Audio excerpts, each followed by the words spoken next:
Hi, I'm Leopard205 TVM, and this is my first YouTube video. This model that you see before you is the first scale model that I've ever built, a little over 2 years ago. This is the first of 4 thus far, and I'll make videos on them in the future. But anyway, this is the Tamiya 135th Panzerkampfwagen sich Ausführung Emil Tiger 1 mid-production, or the Tiger E.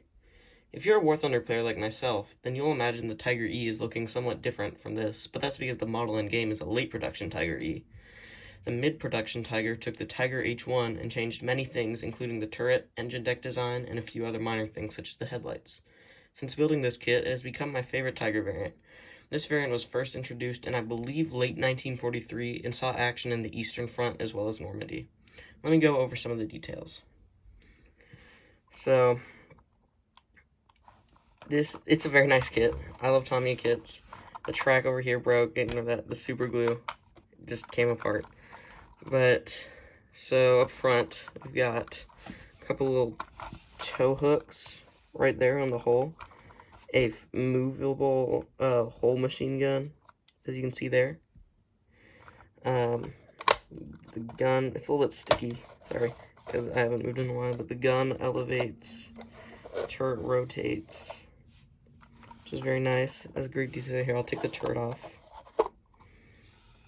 So, my decal job isn't the best, obviously, but it comes with decals for the one I made. It's a Tiger that fought, let me get a little bit more room here. Tiger that fought in Normandy. It's another Tiger 131, like the famous one that fought in North Africa, but a little bit different. Kit has great detail. As you can see, even though this was my first kit, I decided to try and replicate Zimmerit, and I think it turned out pretty good for what it was. It was just some white Tamiya putty with that I shaped with a toothpick. The cupola opens, and it comes with a commander figure that I don't have on it right now. I forget where I put him, but he's somewhere, and it fits in the cupola nicely. And as you can see in there a little bit, it does have a, it's not the most detailed, but it does have a gun breech, which is a nice, just little addition. I like it. Okay, now that I've got the turret off, we can get a closer look at the hull. So we got a bunch of little attachments.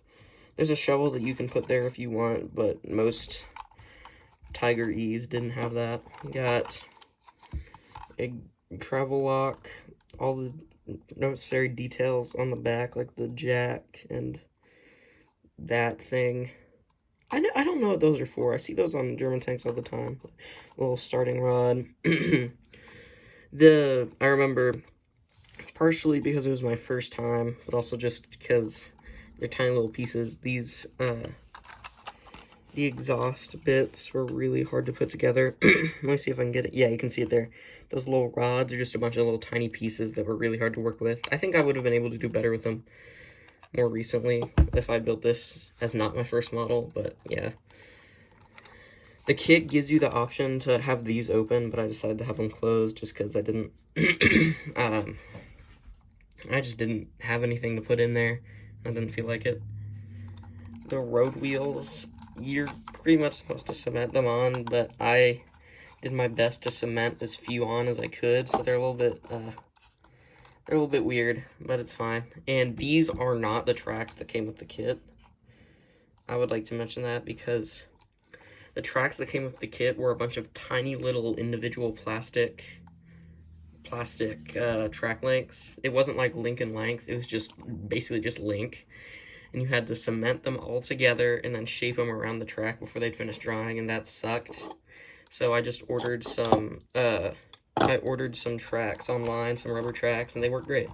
So I advise you do that, or get like some, I don't know if Fuel Model or Master Club make tracks like that for this kind of tank, but if you could get metal tracks or rubber tracks, that would be a lot of help. I wanted to make this video because I haven't seen anybody else online make a video talking about this model in particular. There are plenty of Tamiya Tiger H1s or just other Tiger E kits, but I think that I think that this is a really good kit that deserves some recognition. I think the Tiger E in production looks really cool with the earlier style road wheels and the new design of the turret and stuff. And, yeah, let me show you the whole Zimmerit. I forgot to talk about that a little bit. I showed you the turret Zimmerit, but then I just put, there's a little bit of Zimmerit on the hull as well, on every side. But yeah, it's a pretty short little video. Thanks for watching, and I'll see you again very soon.